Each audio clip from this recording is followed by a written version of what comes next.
श्री स्वामी समर्थ. आज आपण बनवणार आहोत पोहे. श्री स्वामी समर्थ. श्री स्वामी समर्थ. हे आहे एक थोडीशी हळद, धने जिऱ्याचं पावडर, कांदा, चवीनुसार मीठ, मिरची, कोथिंबीर, कढीपत्ता आणि कढई तपवायला ठेवलेली आहे. त्याच्यात आपण कढईमध्ये तेल टाकून घेऊ. कढईमध्ये त्यातच आपलं तेल. चला त्यानंतर टिक्क्या टाकून घेऊ.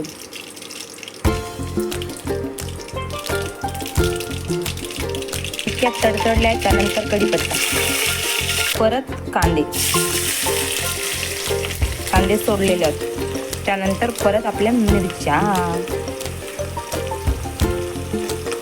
मिरच्याच्या नंतर परत एक वेळेस आपली 1 टीस्पून हळद,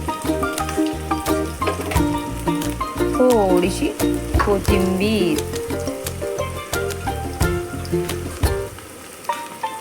परतून घेऊया. चवीनुसार मीठ टाकून परतून घेऊया.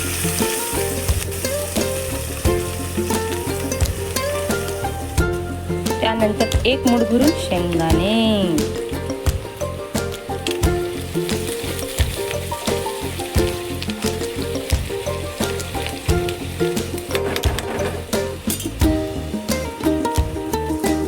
चला यामध्ये टाकून घेऊ आपले पोहे.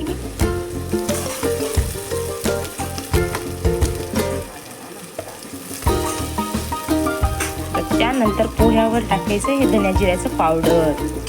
याला मिक्स करून घ्यायचे.